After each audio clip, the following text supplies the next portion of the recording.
Mr. Peter Lawford in tonight's presentation of Suspense.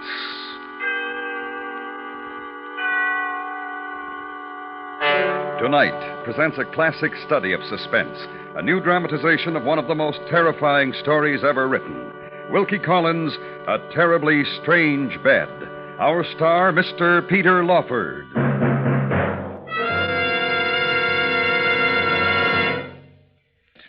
And now presents Mr. Peter Lawford in Wilkie Collins' story, A Terribly Strange Bed, hoping once again to keep you in suspense. Shortly after my education at college was finished, I happened to be staying in Paris with an English friend. We were both young men and lived, I'm afraid, rather a wild life in the city of our sojourn, and thus had probed the various refined pleasures suitable to our class, and searched for others less elegant. Searched for them in the neighborhood of the Palais Royal, which lies covertly against the dark River Seine, and from each closed doorway the small echoings of small promises. That one, Henry. That doorway there. Oh, you're drunk, Gerald. Pleasantly, exquisitely, modestly, delicately am I drunk. And therefore... Therefore what, Gerald? The doorway I have suggested and the word Frascati painted on it. Noble word, noble mysteries. I've been there. Oh, sly and traitorous friend. You have been there. And alone, slyly and without me. And it has a ghastly kind of respectability. 5 franc respectability, and it would not amuse me. Come along, Gerald. Come along, Gerald. That's it, Gerald. You're coming along very nicely. What I want, Gerald... Oh, what you want, Henry. Want and you shall find. Want and you shall find. What I want is somewhere where we can see a little genuine blackguard, poverty-stricken gaming with no false gingerbread glitter thrown all over it. No gingerbread for my friend. Thank you, friend. A place not fashionable, not respectable. A place of evil, perhaps, and of emotions I've never known. Oh, Gerald, come along. Gerald will not come along. Gerald is content here. Look, listen to me. Gerald is content here to lean his weariness and his search against this doorway. Against... Gerald!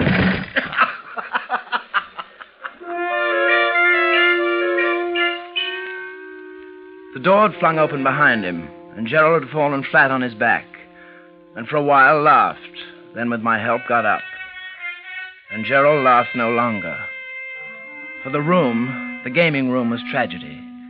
Mute, weird tragedy. And the quiet in the room, horrible.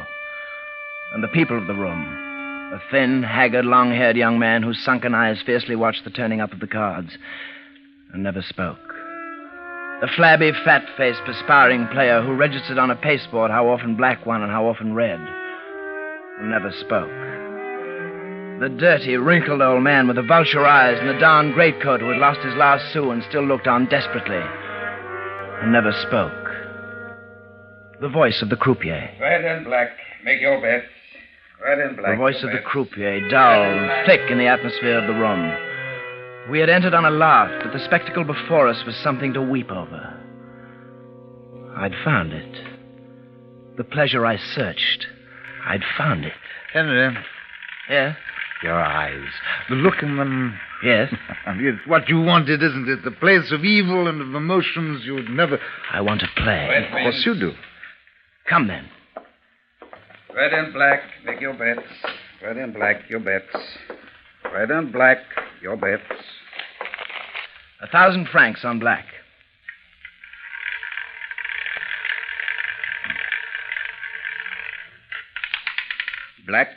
Black wins. Leave it. All of it black. Henry. Shh, wait.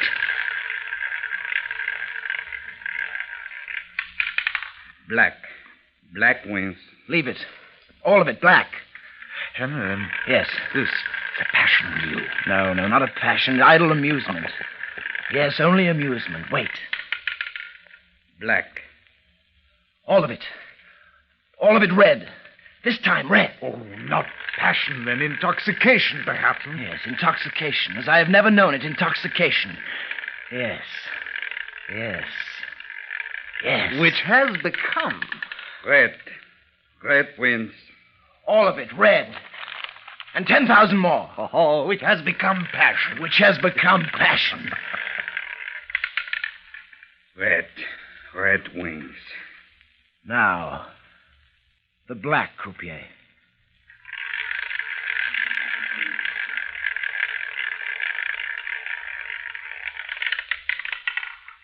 Black. Oh, permit me, sir.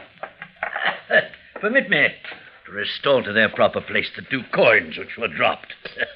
There, in their proper place. 1,000 francs.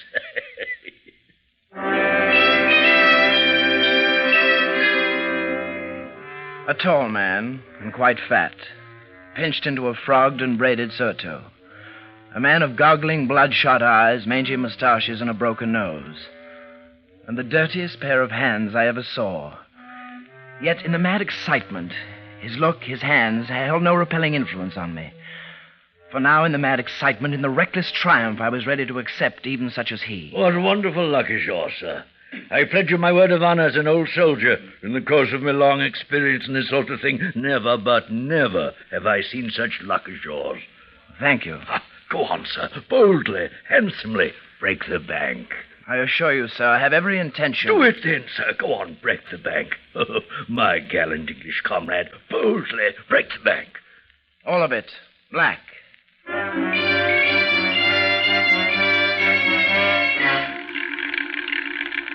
And I did go on. Went on at such a rate that in an hour... Gentlemen, the bank has discontinued for tonight.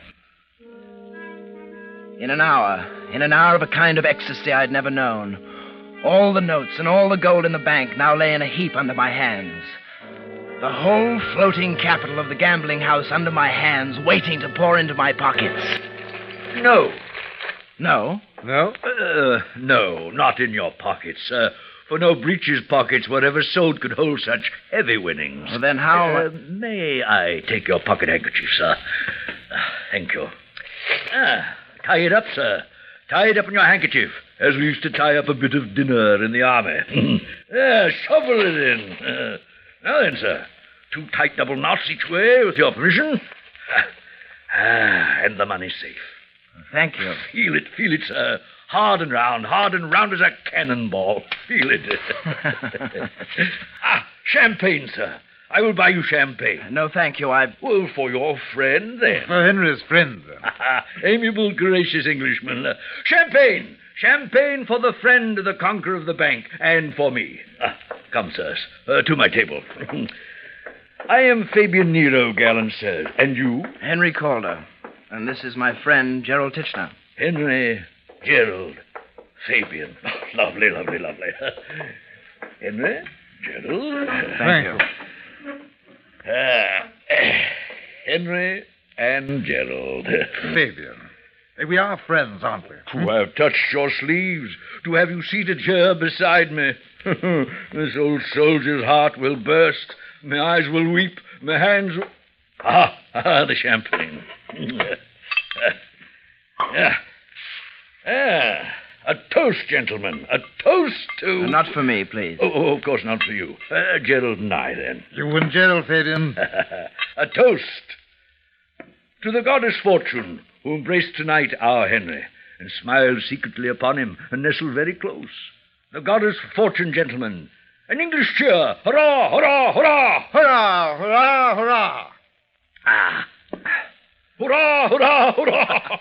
Hurrah, hurrah, hurrah! Fabian, quickly enough. Gerald, you were tipsy before. Now you'll... Henry, not to permit the golden blood of France to flow through the veins of this vivacious Englishman. And Gerald, your friend. Oh, shame, Henry, shame. Drink, Gerald. Toast to France, to the present company, to the croupier. And the croupier's wife. And the croupier's daughter. The croupier's daughters... And to ladies elsewhere. And to ladies... I should like coffee, Fabian. Coffee? Coffee. For me and for Gerald. For our intoxication Well, coffee it shall be.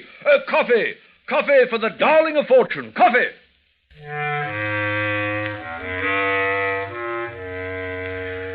The word pronounced by Fabian Nero seemed to have a magical effect on the company present.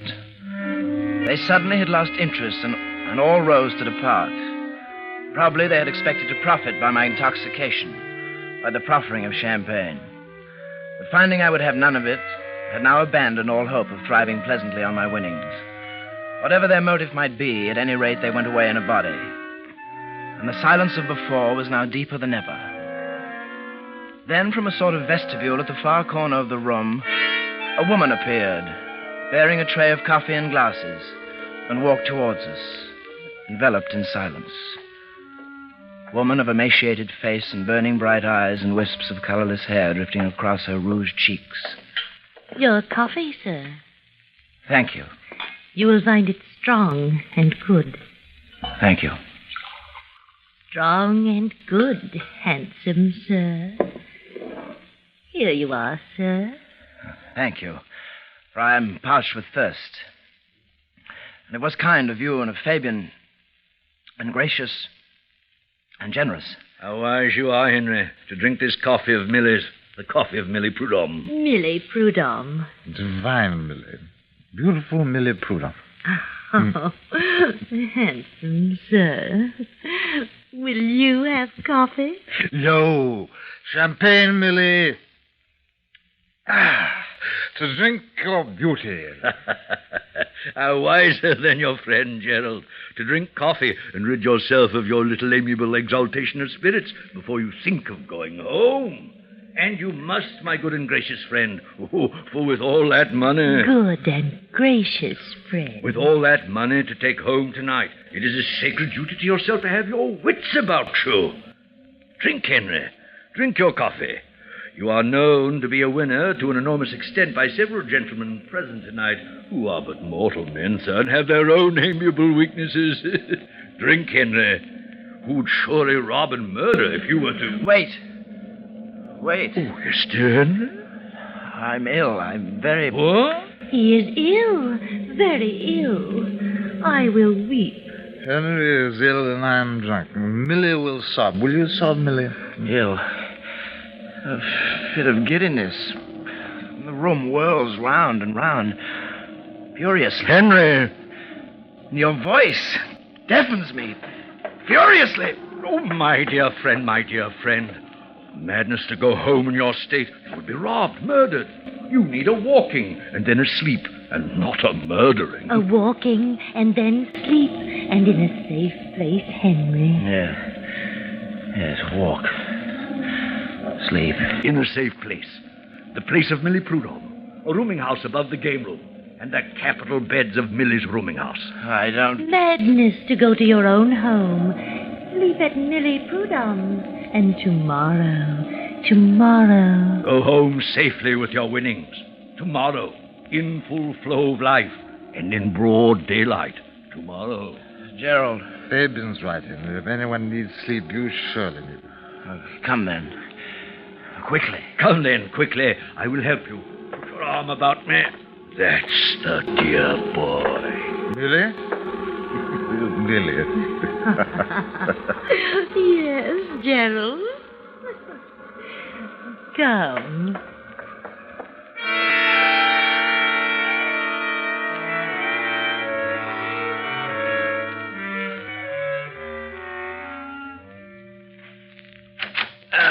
In here, Henry. Here.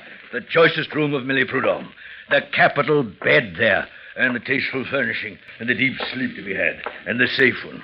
Till tomorrow, Henry. I don't know how to thank you. Oh, you have thanked me enough already with the exaltation of your splendid company.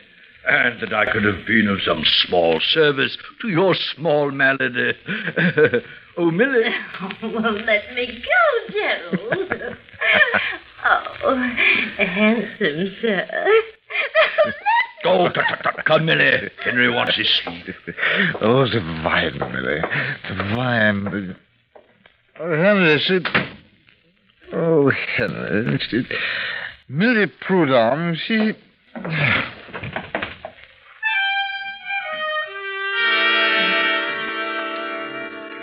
Gerald passed into his particular oblivion in the middle of a sentence. I walked over and locked the door. Then I took my money, my winnings wrapped in a handkerchief, and placed beneath the pillow of my bed. I lay down. My senses still swam, and I looked up at the heavily brocaded canopy, and it seemed to move. Somehow to move. And for an instant I thought, this was a terribly strange bed.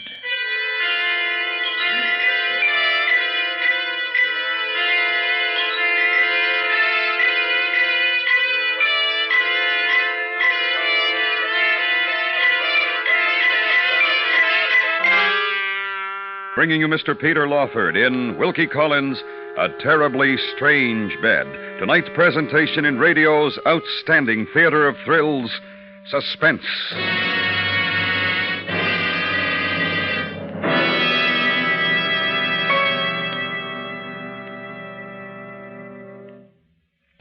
And now brings back to our Hollywood soundstage Mr. Peter Lawford in Elliot Lewis's production of A Terribly Strange Bed.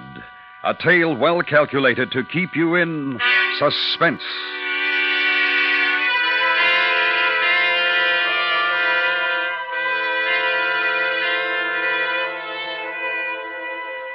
I could not sleep. Restlessness took me over, and I got out of bed. There was the dim, quiet flicker of a single candle, and next to it, a washstand. I plunged my face into the water. There was a single chair, and I sat down and tried to compose myself. Slowly, the giddiness left me. A shutter. And a window. Shutter attached by a single hinge and flapping against the side of the house. And no lock on the window. No way of locking the window. Henry? Gerald. Gerald, are you up? Where? In a room. Over the gaming place. It's all right. I've locked the door. But the window, it's... Window. And there's a window.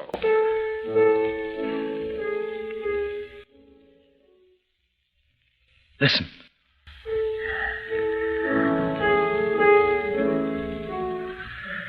Did you hear?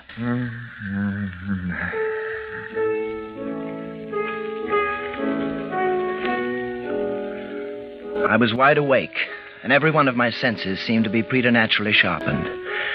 Piano and a song I had never heard, and then behind it, the laughter. Wide awake, yet somehow the effects of whatever drug I had drunk seemed suddenly to arise again, and for an instant toy with my perception, so that I reached for the wall to steady myself lest I fall down. Leaned against the wall for support. The jollity of the evening, Mildred, and the youth from England. Oh, dear Millie, dear Millie, dear Millie. So it is. And Fabian, the youth and his friend, and the handkerchief now. He's such a dear boy. Yes. Such a dear boy. Yes. He's such a dear boy. He's such a dear boy. He's such a dear boy. The moment their voices wavered and fled, a kind of melancholy seized me. I walked over to the window and looked out. Looked out upon blackness, a swarm of blackness. No shapes definable could be made out through the gloom, except a lighter grayness of a sort, as if an abutment of some kind, I supposed. Directly across the window and somewhat below it, but how far across and to what length below I could not determine. For all purposes then, I knew only that we were above the street level in some 3 stories, and having felt the walls directly adjacent the window, I found them to be sheer. No one could enter there. I walked over to the bed and took a pillow and placed it beneath Gerald's head. The bed again, and I lay down. This bed that now I was lying upon, I must again describe to you. A 4-post bed with a regular top lined with chintz. The regular fringed valance all around. It was ridiculous now that I tried to sleep. I couldn't even close my eyes. I resolved then to beguile the tedium of my wakefulness by making inventory of every article of furniture I could see. Window, washstand, chest, chair, dressing table, picture. Upon the wall opposite the bed, a picture. A fellow in a high Spanish hat crowned with a plume of towering feathers. A swarthy, sinister ruffian, looking upward, it might be, at some tall gallows on which he was going to be hanged. Such was the picture. Another chair, candlestick, picture. It seemed to be moving. The hat had been pulled over the eyes, and there... the hat itself was gone. The hat was gone. The plumes, the...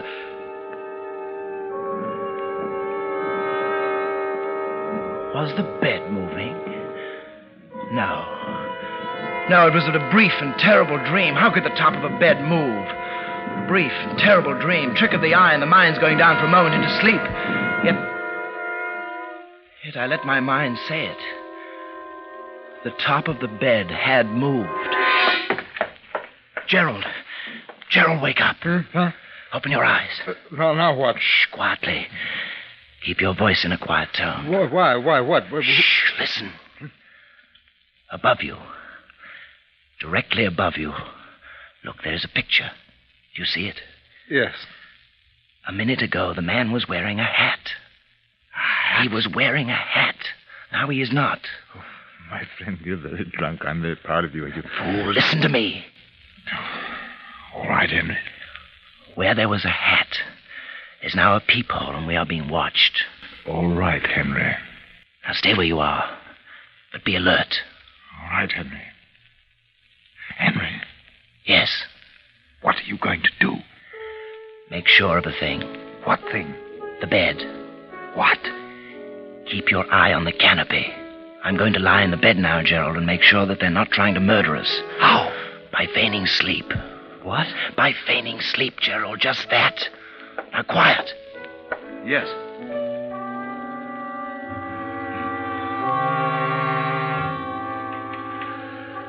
Now, I am constitutionally anything but timid.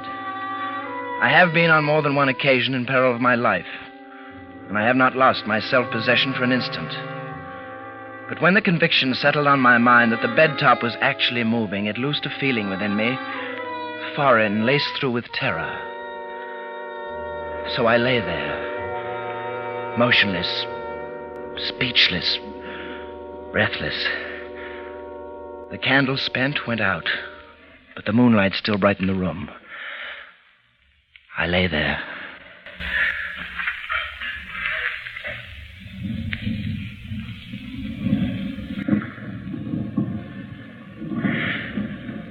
It descended. The whole canopy came down, close down. Henry. I lay there, Henry. literally spellbound by what was happening. Out of bed. At once I could not tell whether reality was here or my imagination was taking hold. Quickly before they... Closer, closer. Henry. Gerald's voice shattered this warm sea of fascination that bound me, and I leapt from the bed. Look, Henry. Yes, There, the middle of the bed top. The huge wooden screw. like a press, to smother me and relieve me of my winnings and then kill you. Young sir! Mr. Calder, open! Unlock the door! Open! The light of the morning, Gerald, and look. It comes up and through the window, across the narrow shaft. Another building. We can leap it. Not I. What? No, not I. My legs are still unsteady. If I should stand up on that sill, I'd fall into space. Then wait. And hurry. Yes. Hurry. Hurry.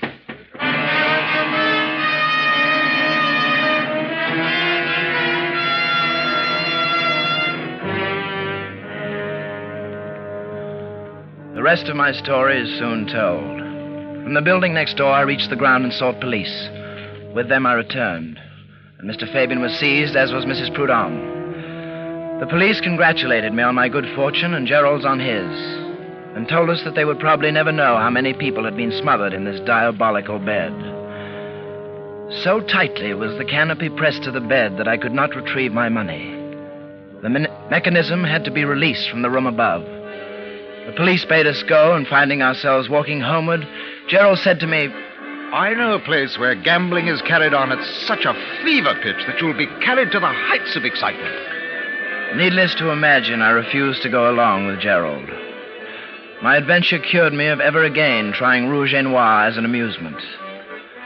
The sight of a green cloth with packs of cards and heaps of money on it will henceforth be associated in my mind with the sight of a bed canopy descending to suffocate me in the silence and the darkness of the night.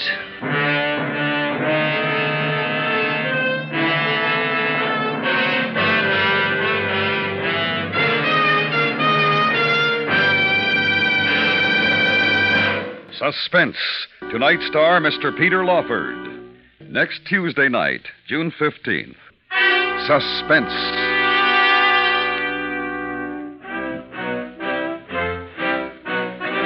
Suspense is produced and directed by Elliot Lewis, with music composed by Lucien Morawick and conducted by Lud Gluskin. A Terribly Strange Bed was adapted for Suspense by Morton Fine and David Friedkin, from the story by Wilkie Collins. In tonight's story, Ben Wright was heard as Gerald, Paula Winslow as Mildred, Joseph Kearns as Fabian, and Vic Perrin as the croupier. This is the CBS Radio Network.